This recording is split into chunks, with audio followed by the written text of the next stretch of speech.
વિદ્યાર્થી મિત્રો, આજે આપણે એક નવી ભૌતિક રાશિ શીખવાના છે, વિદ્યુત ડાયપોલ.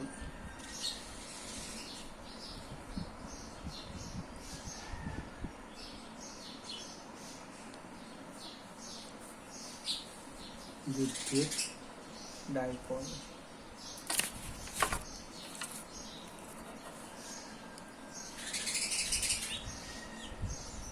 આપણે અહીં એક વિદ્યુત ભાર મૂકી દઈએ -Q,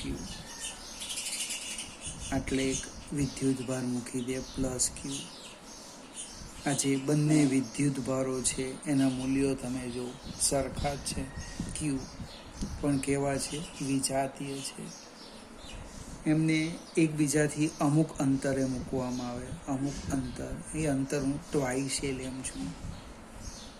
ફરીથી બુકની અંદર આ બે વિદ્યુત ભારો છે એમની વચ્ચેનું અંતર આપણે ટ્વાઇસે લેવાના છે.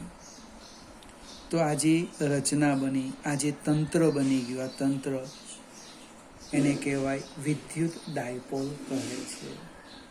અને શબ્દમાં લખીએ આપણે, સમાન મૂલ્યના, વાક્ય રચના જોજો, સમાન મૂલ્યના બે વિજાતીય વિદ્યુત ભારોને, સમાન મૂલ્યના બે વિજાતીય વિદ્યુત ભારોને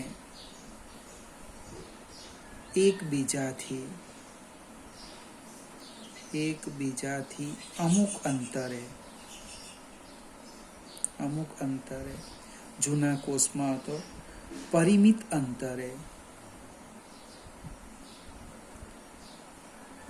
મૂકવામાં આવે તો બનતા તંત્રને વિદ્યુત ડાયપોલ કહે છે. ફરીથી વ્યાખ્યા ગોખવાની નથી, માત્ર સમજવાનું કે વિદ્યુત ડાયપોલ કોને કહેવાય. તો આ જે તંત્ર બની ગયું એ તંત્રને આપણે વિદ્યુત ડાયપોલ કહેવાના. તંત્રમાં શું છે તો કે કેટલા વિદ્યુત ભાર? 2 છે. બંનેના મૂલ્યો કેવા છે? સરખા છે.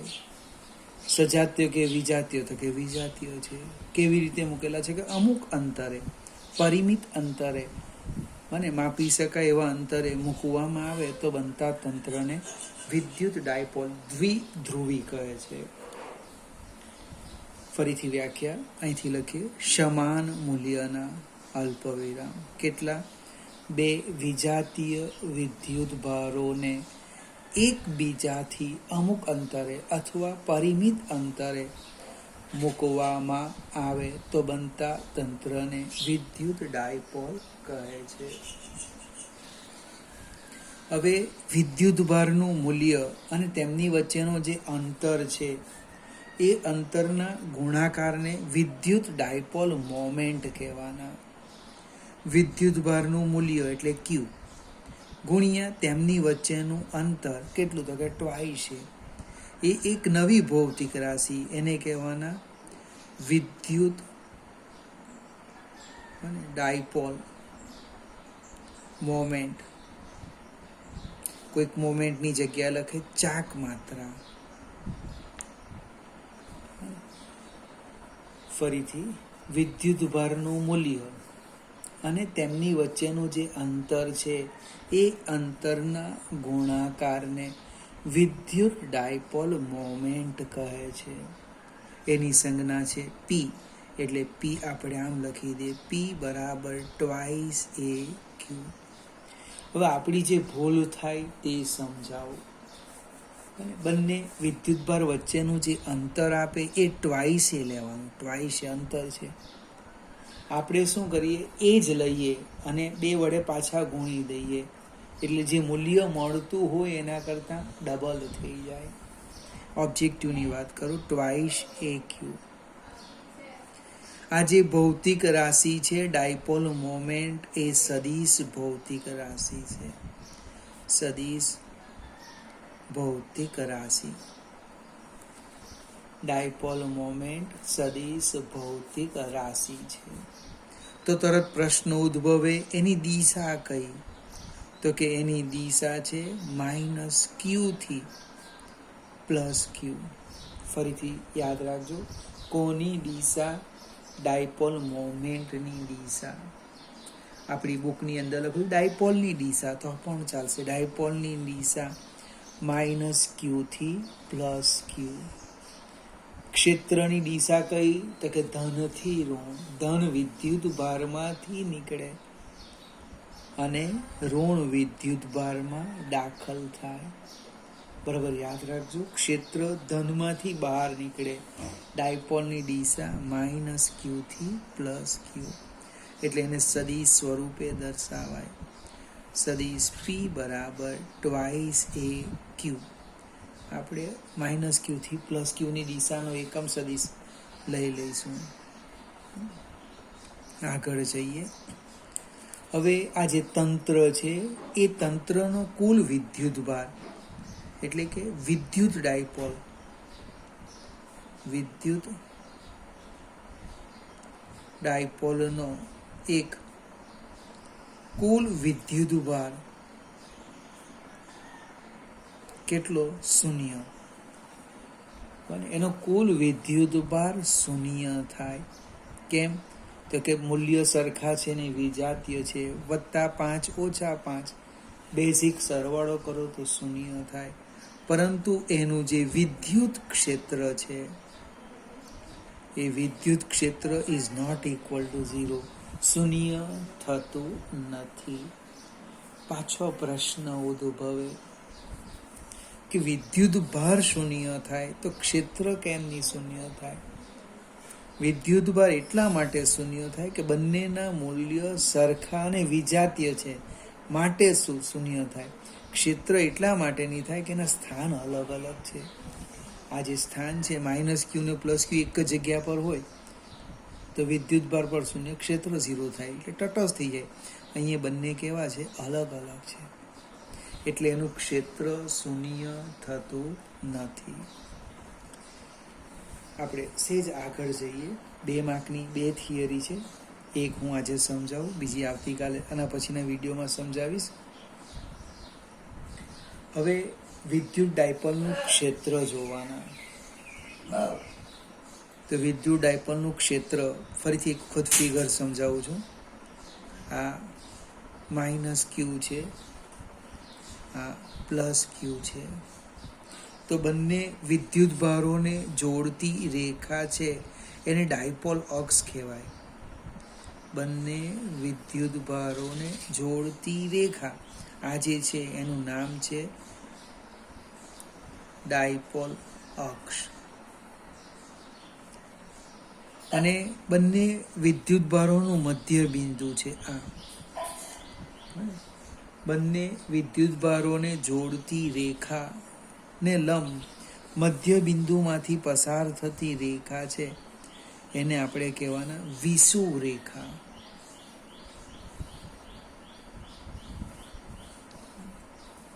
ફરીથી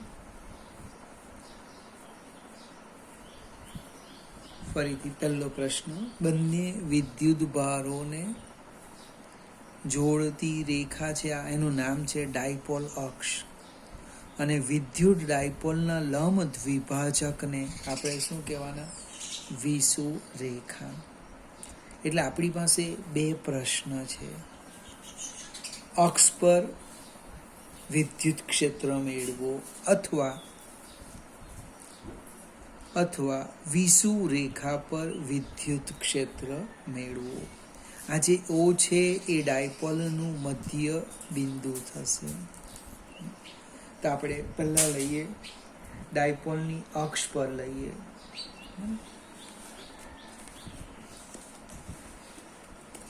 પહેલી નાની સરખી થિયરી છે. વિદ્યુત ડાયપોલની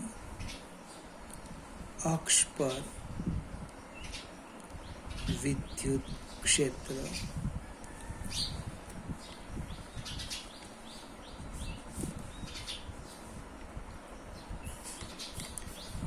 આપણે આકૃતિ દોરી દઈએ. કોઈક મિત્ર આકૃતિ આમ દોરે, કોઈક આમ દોરે, તમને જે યોગ્ય લાગે તે રીતે દોરવાનું. આપણે અહીંયા લખી દઈએ -Q વિદ્યુત ભાર, આટલે લખી દઈએ +Q વિદ્યુત ભાર. એટલે ડાયપોલની અક્ષ કઈ થવાની? જો આ અક્ષ થવાની.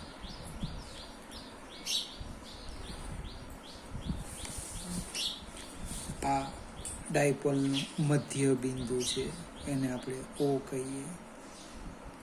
ડાયપોલ અક્ષ પર ધારો કે અહીંયા લઈ લેમ, P બિંદુ પાસે વિદ્યુત ક્ષેત્ર શોધવું છે. હવે લખવાના કેવી રીતે? તો કે O થી R અંતરે આવેલા બિંદુ P પાસે વિદ્યુત ક્ષેત્ર શોધવું છે. હવે ડાયપોલ મોમેન્ટની દિશા -Q થી +Q છે, એટલે એકમ સદિશ આમ આવશે. ડાયપોલ મોમેન્ટની દિશાનો એકમ સદિશ લખવું જરૂરી નથી, ખાલી સમજવા માટે લખ્યું. હવે આ જો મધ્ય બિંદુ હોય તો આ જે અંતર છે એ સ્મોલ a થશે. આ જે અંતર છે એ સ્મોલ a થશે, કારણ કે +Q અને -Q વચ્ચેનું અંતર ટ્વાઇસ એ છે. આ મધ્ય બિંદુ લીધું એટલે બંને અંતર કેવા થઈ ગયા? a. ચલો વર્ણન કરીએ આકૃતિનું. આકૃતિમાં દર્શાવેલું છે એની ચર્ચા કરીએ આપણે. આકૃતિમાં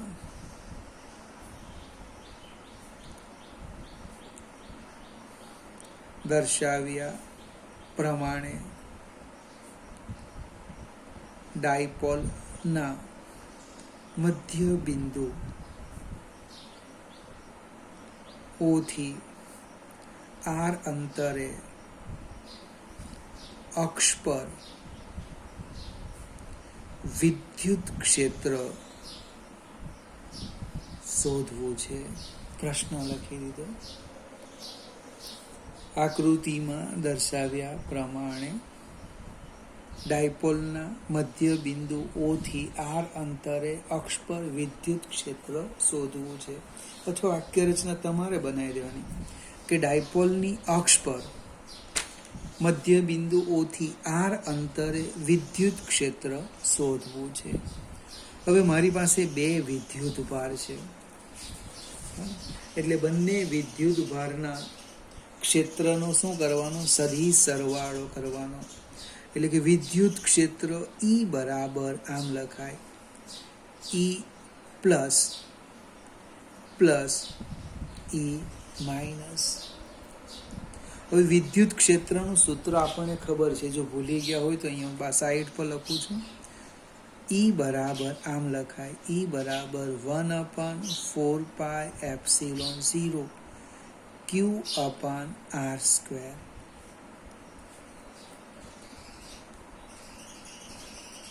કિંમત મૂકી દઈએ આપણે. કોઈકને એમ લાગે કે 1/4πε0 નથી લખવું તો K જ લખી દેજો તો પણ ચાલશે. છેલ્લે K ની કિંમત મૂકીશું. એટલે હું E લખું છું. જો E બરાબર 1/4πε0 Q/R²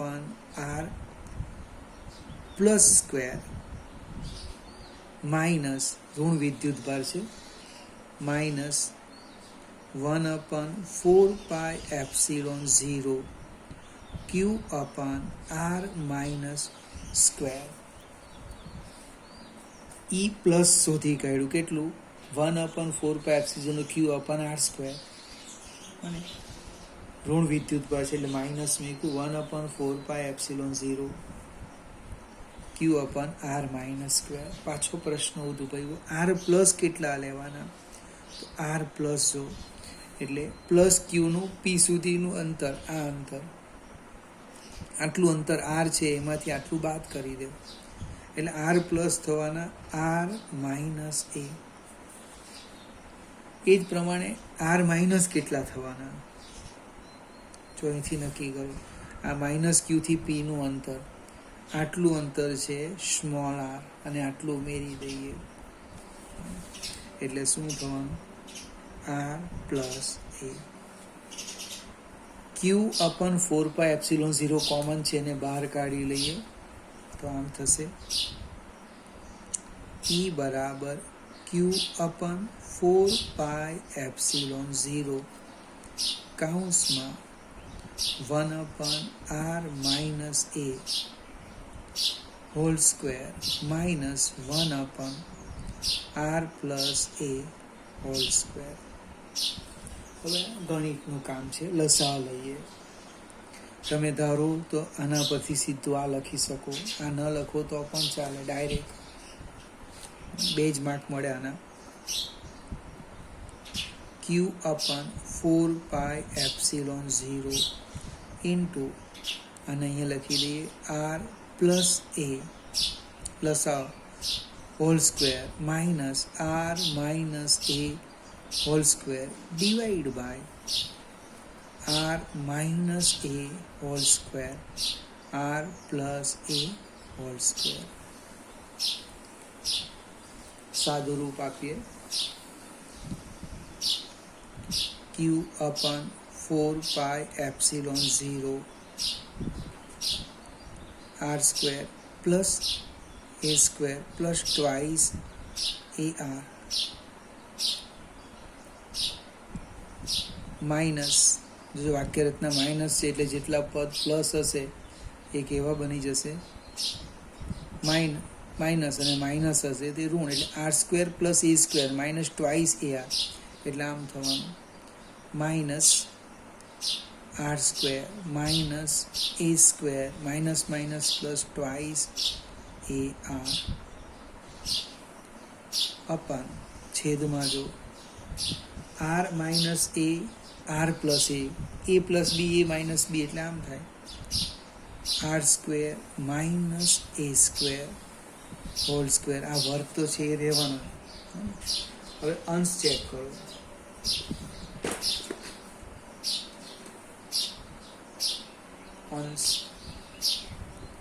અંશમાં શું થવાનું, r square a square cancel થવાના, બાકીનું લખી દઈએ. એટલે કે q upon 4πε0 4ar upon r square minus a square whole square.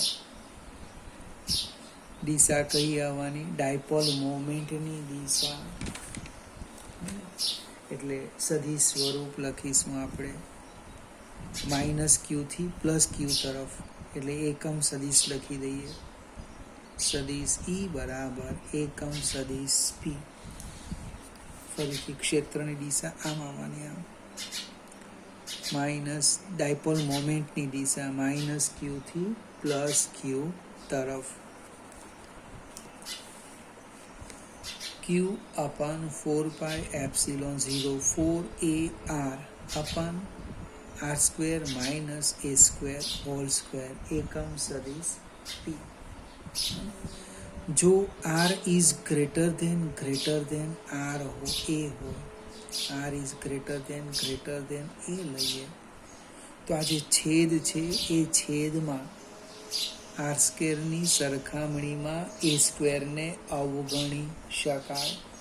તો e કેટલા થાય, e બરાબર ક્યુ upon 4πε0 4ar upon r rays two 4, અને તમે 0 મૂકી દીધો એટલે r સ્ક્વેર ગુણ્યા 2 એટલે r ની ઘાત કેટલી થવાની, 4 થવાની.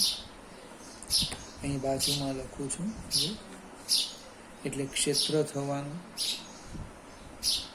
સદિશ E બરાબર એક r નીકળી જશે, 4 ને આમ લખું 2 ગુણ્યા ટ્વાઇસ a ક્યુ, અહીંયા લખું છું 4πε0 અપન r ક્યુબ. જો આ 4 છે એક r નીકળી જાય એટલે r ક્યુબ આવે, પણ ટ્વાઇસ a ક્યુ શું છે, ડાયપોલ મોમેન્ટ.